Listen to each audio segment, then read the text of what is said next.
Bismillahir-Rahmanir-Rahim, in the name of Allah, the most merciful, the most compassionate.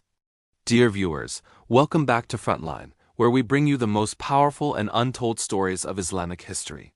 In today's episode, we journey to one of the most extraordinary and decisive battles in the early history of Islam.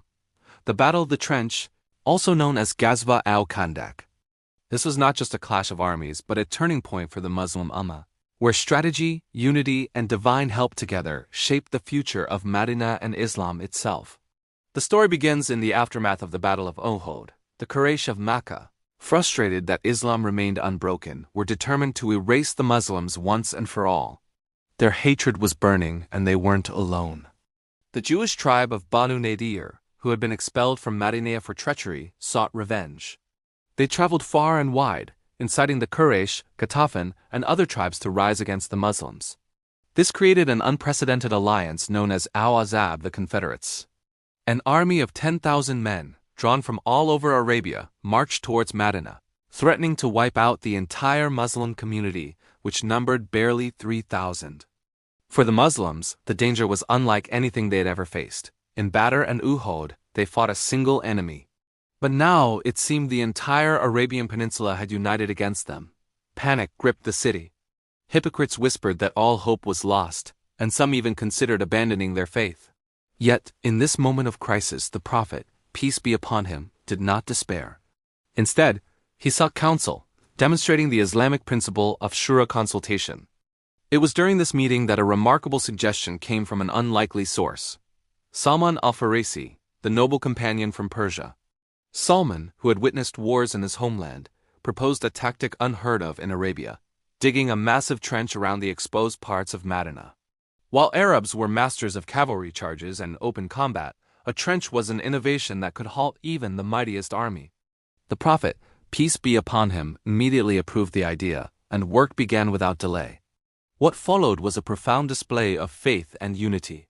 The Muslims, including the Prophet himself, labored side by side, digging through rock and soil despite hunger and bitter cold. Food was so scarce that they tied stones to their stomachs to suppress the pangs of hunger.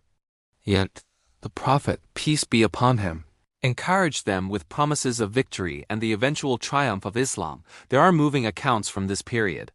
When a huge boulder blocked their path, the Prophet, peace be upon him, struck it with his own pickaxe, shattering it while declaring the future conquests of Persia and Rome. He showed the companions that their struggle was part of a divine plan much larger than their current suffering. These moments inspired the believers and strengthened their resolve. Finally, after 6 days of backbreaking effort, a trench nearly 5 kilometers long, wide enough to stop horses and deep enough to halt an army, was completed. It guarded the vulnerable northern side of Madinah, while the rest of the city was protected by lava fields and fortresses.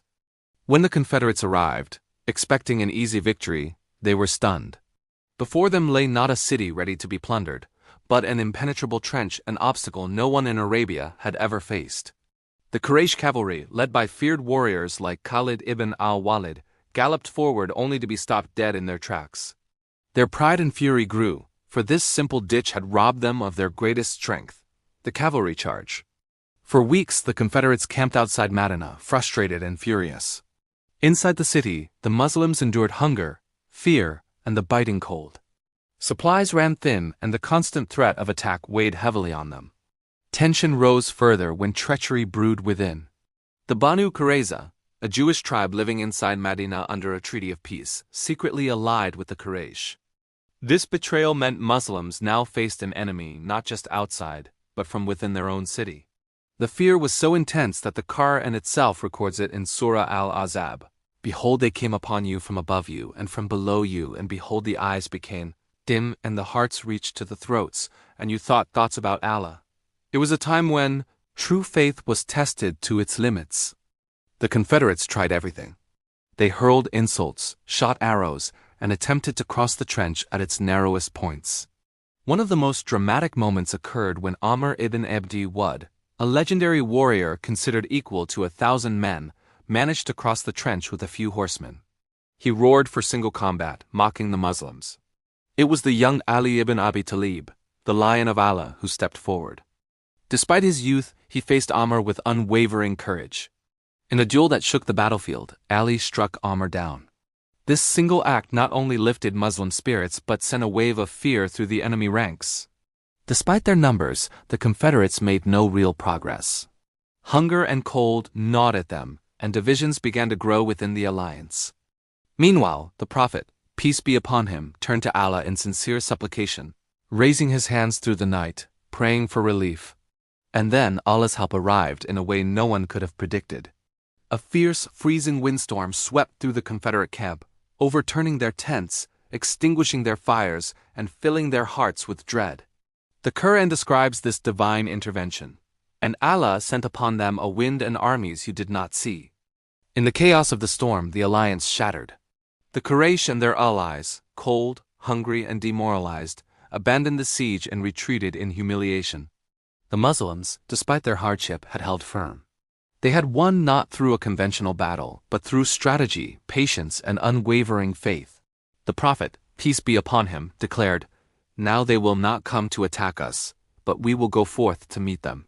With this, the balance of power in Arabia shifted permanently. The Battle of the Trench was more than a military victory. It was a profound turning point in Islamic history.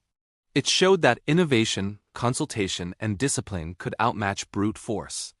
It revealed the consequences of betrayal and exalted the faith of those who stood firm.